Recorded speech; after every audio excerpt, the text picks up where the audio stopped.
Assalaamu calaykum waraxmatullaahi wabarakaatu. Waxaan asxaabta ka raali gelinaya kala go'a ku yimid taxanaheennii taariikhda Tataarka. Dhanka kale waxaa jirtay in qaybtii 10aad ee u dambeysay aynu soo gelinay barteena YouTube ay ka maqantay kadib markii taalay 3 cisho. Sababtana dhankayga maaha waa dhanka shirkadda oo qabsatay fiidiyowga u dambeeyay. Waxaa jiray sharciyo cusub oo ay soo saartay shirkaddan YouTube intii lagu jiray COVID-19ka. Inkasta oo YouTuberiska ka mid ah aan loo soo dirin sharciyada cusub ee la raacayo, haddana sharciyadaas oo aan khilaafay ayaa fiidiyowgii u dambeeyay hawadiisa kicisay. Fiidiyowgii u dambeeyay waxaan isticmaalay fiidiyowyadii aan markii horeba isticmaali jiray ee filmada dagaalka u badnaa. Fiidiyowgan u dambeeyay shirkaddu way ka cabatay, waxayna sheegtay inuu niyad jabin karo daawadayaasha. Waxay sheegeen inuu weli jiro xanuunka COVID-19 dadkana uu saameyn xun ku reebay. Markaa sharciyadooda cusub waxay dhigayaan in aan wax dagaal ku saabsan la soo gelin bartan YouTube. Sidaas ayay fiidiyowgii u saareen. Muhiimadda aan ka lahaa fiidiyowyada waxay ahayd in aan ku soo dhaweeyo mowduuca aan ka hadlayo, maadaama ay fiican tahay qofka YouTuberiska ahi in mowduuca uu ka hadlayo uu baadi doono sawirro iyo fiidiyoyo dhacdadaas ku saabsan. Hadduu waayana uu baadi doono filmo laga metelay. Laakiin haddii ay shirkaddu inaga diiday waxaynu isticmaalaynaa qaabab kale ama fiidiyoyo kale. Muhiimadeeduna ma ahayn fiidiyoyada ee waxaynu cashar ka baranay taariikhda aan soo tabiyaha ka ahaa. Waxaan filayaa imika inaad macluumaad badan ka haysto sharciyada cusub ee shirkadda YouTube soo kordhisay. Sidaa darteed waxay ila gudboonaatay in aan ku soo celiyo qaybtii 10aad si aan asxaabta intii aan daawan 3 cisho ee uu yaalay ay u daawadaan. Fadlan haddii aad daawatay qaybtii 10aad mahadsani. Haddii aanad daawadna ku soo dhawow qaybtii 10aad.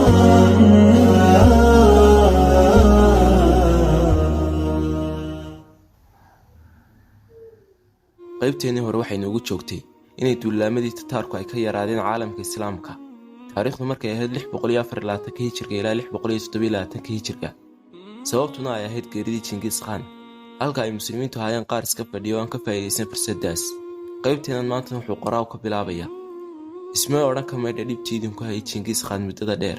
may midoobin oo meel ugumay soo wada jeesan Tataarkii, kamanay faa'iideysan in ay dhulkooda ka xoreeyaan. haweenidii qabsatay intay ku mashquulsan yihiin geerida madaxweynahoodii. khilaaf ayaa ka dhex cusboonaaday Jalaaludiin iyo walaalkii Qiyaasudiin, ilaa uu Qiyaasudiin walaalkiisu adeegsaday cadow kale oo ka gacan siiya la dagaalanka walaalkii. waxay ahayd mandaqada oo dhan mid qalalaas hareeyay, ma aha Ciraaq iyo Faris oo kaliya, laakiin waa meel kastoo ay dad muslimiin ah degan yihiin. waa dagaallo u dhexeeya madaxda Shaam iyo Masar oo joogto ah. Shaam iyo Masarna waxay haystay dad qaraabo ah sida Ayuubiyiinta oo kale. mararka qaar dagaaladan walaalo ayay dhex mari jireen. sanadkii 626 hijriga waa markii la dhiibay Baytulmaqdis, waa masjidkii uu Salaaxudiin ka xoreeyay Saliibiyiinta. muslimiinta Shaam ayaa isku afgaratay in ay dhiibaan Baytulmaqdis, waxayna dhaafsadeen gobollo yaryar oo ay haysteen Saliibiyiintu. Jalaaludiin dagaaladiisa ayuu sii waday. waa dagaallo indhala-aan ah. magaaladii Khalaad ayuu mar labaad go'doomin saaray kadib markii ay ka soo horjeesatay xukunkiisii. waxaa dheeraaday waqtigii uu go'doominta ku hayay ilaa ay dadkii cuneen fardihii, dameerihii, eydii, bisadihii iyo jiirarkii. way u jabtay waxayna u gacan gashay Jalaaludiin. intii ugu badnayd wuu laayay. wuu adoonsaday oo burburiyey magaaladii. caruurihii ayuu qaatay kadibna wuu iibiyey. sida uu leeyahay Ibnu Kathiir. waxa uu leeyahay taariikhyahankii Ibnu Kathiir, waxa uu sameeyey waxaan hore loo maqal, waxaana khasab ah in aanu Ilaahay ku dhaafin arrintaas. inkastoo Ilaahay naxariistiisu ballaaran tahay, haddana wuu kala cadaalad qaadaya addoomaha. mid kastana waxa uu xaq u yeesho ayaa la siinayaa. waxaa halkaas inooga soo baxaysaa sababta Ilaahay ugu saliday Tataarka ummaddan Islaamkiina ahayn midtaas iyo dulmiga ay iyagu isku hayeen. waxaa soo galay sanadkii 628 hijriga. waa weerarro xoog badan. arrimo dhowr ah ayaa keenay in ay weeraradan ka xoog bataan kuwii sanadihii 617 hijriga ilaa 620 hijriga iyo wixii ka dambeeyeyba. arrimaha keenay isbeddelkan waxaa ka mid ah: 1. waxay gelgeshay geeridii Genghis Khan dowladdii Tataarka. xukunkiina waxaa la wareegay nin la yidhaahdo Oktay. nidaamkii iyo kala dambeyntii dowladdiisa ayuu hagaajiyey. isku habayntanna waxay socotay ilaa sanadkii 624 hijriga ilaa 627 hijriga. intaas markii uu ka soo jeestay ayuu fikir cusub ku dhashay. fikirkaas oo ah duulaan in lagu kala bixiyo caalamka Islaamka iyo inuu dhammaan gacanta ku dhigo waddanka Ruushka, waayo waa tii ay mar hore jabiyeen ciidamada Tataarka, iyo isku day ah inuu dhammaan carriga reer Yurub gudaha u galo oo uu furto. iminka qorshaha uguma jirto riditaanka khilaafada Islaamka ee Baghdad, dib ayuuna u dhigtay. waxaana lagu sababeyn karaa dhufaysadeeda oo adkaa iyo indhaha muslimiinta oo wada eeganaya khilaafada, oo hadduu rido muslimba inuu ku soo jeesanayo uu og yahay. markaa dib u dhig waa fikrad ka soo maaxatay garaad aan dhaya lahayn. waxa uu soo saaray Oktay ciidan aad u xooggan oo loogu talagalay in aan meelina celin, isla markaana waxa uu hogaamiye uga dhigay nin la yidhaahdo Shormujaan. wuxuu ciidanka Tataarku soo qalab qaatay caalamka Islaamka. 2. waxaa la arkay sanadkaasi 628 hijriga kala daadsanaanta ummadda Islaamka oo uu hogaamiye kasta xil iska saarayo xuduudiisa haba yaraatee. xitaa qaar ayaa xukumayay magaalo keliya iyo tuulooyinka ku xeeran. iyaga ayuunbaa la isku dhaqaajiyey, midba midka kale ayuu dhagrayay. waxaa laga waayay 2 is aamintay iyo 2 isku fakera. 3. waxa uu sanadkani xambaarsanaa mar labaad jabkii Jalaaludiin Khawaarsim. mar alaalay markii ay Tataarku weerarra soo galaa bixiyeen caalamka muslimka, waxaa soo gaadhay warar sheegaya in uu Jalaaludiin jilicsan yahay. waxaa jirtay koox Ismaaciiliya la dhaho oo Shiico ahayd oo gobollo Faaris ka mid ah xukumi jirtay. waxay warqad u direen Tataarka ay kaga warramayaan taagdarrada Jalaaludiin, sababtoo ah dagaal ayaa dhex mari jiray iyaga iyo Jalaaludiin. marka waxa ay doonayeen in ay kaga argoostaan warkiisa xun ee ay gudbinayaan. waxaa timi huwantii Tataarka, intii ay jidka ku soo jireenna waxay arkaan bacagta ay soo mariyeen wayna burburiyeen. Bisayl iyo Ceedhina wixii ka hor yimaada hawadii ku cuneen. ujeeddada ugu weyni waxay ahayd in ay qabtaan Jalaaludiin Khawaarsim. waa la ishelay si xunna waxaa loo jabiyey Jalaaludiin. muxuu sameeyey Jalaaludiin? dabcan waad wada garanaysaan, wuuna cararay. Tataarka oo arkaya kadib markii ciidankiisna kala furfurtay, waa kan isagoo la kulmi doona wixii aabihii ku dhacay 11 sano ka hor. wuxuu gelayaa tuulo oo tixigta uga baxaya ilaa uu cararkii ku galay jasiirad ku taalla waqooyiga Ciraaq, halkaas oo ciidankiisa kaga lumeen dhammaantood. waa keligii. wixii ku dhacay aabihii ayaa isna ku dhacay. meel uu jaan iyo cirib dhigay ayaa la waayay muddo bilo ah. ma jirto cid garanaysa in la dilay ama uu u tallaabay waddan kale. kadib waxa uu tallaabay tuulo yar. waxa uu kula kulmay nin beeroola ah oo Kurdiyiinta Ciraaq degta ah. beerooliha ayaa la yaabay ninkani waxa uu isto dahab iyo jawharado. markaasuu su'aalay, war kumaa tahay? waxaan ahay boqorkii Khawaarimiya. sidaas waxa uu leeyahay Jalaaludiin si uu cabsi ugu rido beeroolahan. laakiin arrin rabbaaniya meesha laga wataa oo aanay cidina hor istaagi karin. ninkan beeroolaha ah ee uu sidan ula hadlayo waa nin ceel iyo cadhow haya Khawaarsim iyo wixii ka yimaadaba, sababtoo ah waxay dileen ciidanka Khawaarsim walaalkii. markii uu hadalkaas maqlay, gartayna in ninkani yahay qofka uu sheeganayo, uu soo dhoweeyey wuuna karaameeyey. wuxuu u soo kariyey cunto wuuna siiyey. intaa kadib Jalaaludiin wuu seexday. beeroolihii inta uu kacay ayuu soo qaatay faash, isagoo hurdo ayuu kurka ka jaray. dahabkii iyo jawharadii inta uu qaatay ayuu u geeyey Shabaahudiin Qaasi, waa ninka meeshan xukuma. kii dulmi geysta sidaasuu noqdaa cirib dambeedkiisu, daalim kastaan sidaasuu ku dambeeya. 4. natiijada ka dhalatay arrimahan kor ku soo sheegnay iyo tarbiyad xumada laga dhaxlay arrintaas iyo faham darrada haysata muslimiinta, ku dhegsanaanta adduunyada ilaa heerkan ugu hooseeya, iyo dadku aan lahayn hadaf cad, ma kala garanayaan kan cadowga ah iyo kan saaxiibkala ah. dhammaan arrimahaas oo dhan waxaa ka dhashay in ay dadku ku dhintaan nafsad ahaan oo ay jabaan intaan cadowga soo gaadhin. ma awoodaan in ay faras fuulaan, seef sare u qaadaan. asal ahaan waxaa ka baxday maskaxdooda in wax la iska celin karo. shaka kuma jiro muhiimadda ay arrintaasi u leedahay Tataarka. waa in ay Tataarku helaan magaalooyin iska furan oo looga yaacay iyo kaymo u baahan in dab la suro. waxa uu ka warramaya taariikhyahankii muslimka Ibnu Kathiir dhacdooyinka yaabka leh ee dhacay sanadkii 628 hijriga ee uu dhegihiisa ku maqlay, xilliyadaas oo ay jireen ololaha dabargoynta dadka muslimka ah. wuxuu leeyahay, waxa uu soo gelaya hal qof oo Tataar ahi tuulo dad badani ku nool yahay. markaas ayuu ku bilaabaa inuu mid u laayo. waxaa la waayay hal qof oo ku dhiiraday inuu wax iska celiyo ama ugu yaraan isdifaaco. waxaa kale oo la sheegay wakhtigaa in nin Tataar ahi uu qabto nin muslim ah isagoo aan hubsidan.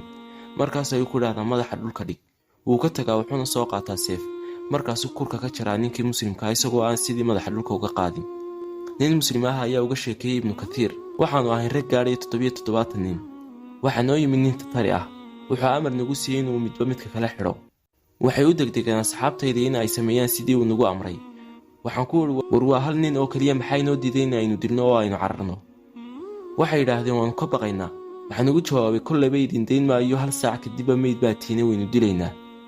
wuxuu leeyahay, cid igu raacda markaan waaye ayaan midi la soo baxay oo dilay. sidaasuu ah xaalka muslimiinta wakhtigaasi. waxaa kale oo la sheegay wakhtigaa in muslimiintu ay dhaaran jireen marka ay Tataarku qabtaan intaanay dilin, iyagoo leh ilaah bayna ku dhaarshahay dilina, maya wallaahi hay dilina. kelmaddani waxa ay noqotay waxa ugu badan ee ay maqlaan Tataarku. markaas ayay hees ka dhigteen, maya wallaahi. waxa uu leeyahay nin muslim ah, waxaan maqlay aniga oo ku dhuumanaya guri dumay, Tataarka oo ku ciyaaraya kuna heesaya maya wallaahi maya billaahi. xaalka muslimiintu heerkaas ayuu gaadhay wakhtigaas. niyadjab ayaa kulligood dambas ka dhigay. dhanka kalena waxaa sii awoodaysanaya Tataarka. muxuu sameeyey Shormujaan kadib geeridii Jalaaludiin? waxa uu Shoormujaan qabsaday waqooyiga Faris oo dhan sanadii 629 hijriga. kadib waxa uu jahaystay gobolka Azerbaijan oo uu dul dejiyay huwantiisii. guulahan Tataarka waxaa ka qayb qaatay geeridii Jalaaludiin ee aynu soo marnay, waxa ay sababtay in dhammaan gobolka Faris uu u gacan galo Tataarka. marka laga reebo Luuq yar oo ay degnaayeen Shiicada Ismaaciiliya. intaa kadib waxa uu bilaabay inuu joojiyo duulaamada si ay u nastaan ciidankiisu iyo sidii uu baran lahaa dhulkan uu qabsaday, meelaha laga duuli karayo meelaha dhufaysyada ku fiican. waxa uu deganaa halkan muddo 5 sano ah, laga bilaabo 629 hijriga ilaa 634 hijriga. muddada 5 sano ah lama arag koox mucaarad ah oo muslimiin ah, sidoo kale lama arag dhaqdhaqaaq gumaysidiid ah. Faris iyo Azerbaijan waxa ku wareegsanaa dowlado muslim ah. ha ugu weynaato khilaafadii Islaamka ee Ciraaq, dhibaatadanna uma arkin in ay musiibo guud tahay oo dunida muslimka badhna halaagtay badhna u hadhay. waxa ay ku doodayeen ciddii la haysto ama la halaagay iyada u taal, maadaama ay xuduudeeda dibadda ka yihiin. may dareemin inkaartan in ay tahay mid dhammaan degi doonto dhulka muslimiinta, waajibna ay tahay in wax laga qabto si kastaba ha looga qabtee. sidoo kale may fahmin in musiibadan wareegaysa maalin un ay dul degi doonto. intaas waxaa dheer in muslimiinta Shaam, Ciraaq, Xijaas iyo Masar badankooda ahaayeen Carab, halka muslimiinta Azerbaijan, Faris iyo bariga dowladii Khawaarism aanay ahayn Carab. laakiin taasi ma ahata isku xidha muslimiinta, maadaama waa in diinteenu eegin xagga jinsiga, maqaamka iyo waddanka ee labada qof waxa walaalaya ay tahay caqiidada saxda ah, waxa kala kaxeeyana ay tahay shirkiga. laakiin fahamkaas saxda ah ayaa ka maqnaa muslimiintii wakhtigaas iyo kuwa imka nool guud ahaan iyo gaar ahaanba Soomaalida. weeraradii u dhexeeyay 634 hijriga ilaa 639 hijriga. sanadahan 5 ah kadib wuxuu bilaabay Shoormujaan sanadkii 634 hijriga inuu duulaan ku kala bixiyo badda Qaswiin iyo nawaaxigeeda, isagoo ka bilaabaya dhinaca galbeed una dhaqaaqaya waqooyi si uu u dhammaystiro furashadeeda. degdegna waxa uu gacanta ugu dhigay Armenia, Georgia, Shishaan iyo Dagestan. waxa kale oo jirtay in ciidan loo diro Ruushka. ciidanka waxa uu hogaaminayay in lagu magacaabo Bato. 2 sano gudaheeda ay Ruushka oo dhan ku qabsadeen, waxayna ka geysteen magaalooyinka Ruushka gowracaan hore loo maqal. waddanka Ruushka ee 2 sano lagu qabsaday badkiisu 17 milyan oo kiiloomitir isku wareeg ah. sidoo kale dhulka Ruushka oo badan dhul aad u qabow waxa lagu qabsaday 2 sano oo kaliya. sanadkii 638 hijriga waxay u dhaqaaqeen ciidamadii Tataarka ee uu hogaaminayay Bato dhinaca galbeed, waxayna qabsadeen dowladii Ukraine dhammaanteed. badkeedu waa 600,000 oo kiiloomitir isku wareeg ah. waxay degeen caasimadda Kyiv, waxay cagta mariyeen kuniisteedii waaweyneed, dadkii u dhashayna badankoodu way laayeen. sanadkii 639 hijriga waxaa soo dhaqaaqday koox Tataar ah oo uu hoggaanka u hayay nin lagu magacaabo Baydar. waxaa ka soo bilaabeen duulaankii waqooyi galbeed dowladda Ukraine ilaa ay gaadheen Poland. waxay burburiyeen inteedii badnayd, laakiin xukunkeedu way la wareegi kari waayeen ilaa ay kaalmeeyeen fardafuulo Jarmal ah oo u dhowaa. Jarmalku waxa uu si toos ah ugu yaalaa galbeedka Poland. waxay yimid ninkii Jarmalka haystay, markaas ayuu ciidankiisa ku daray ciidankii Tataarka. haddaanay kaalmadaas Tataarku ka heleen Jarmalka, waxa ku dhici lahayd Tataarka jab aanay ka soo waaqsan. sidaa awgeed ayay dowladdii Poland ugu gacan gashay Tataarka.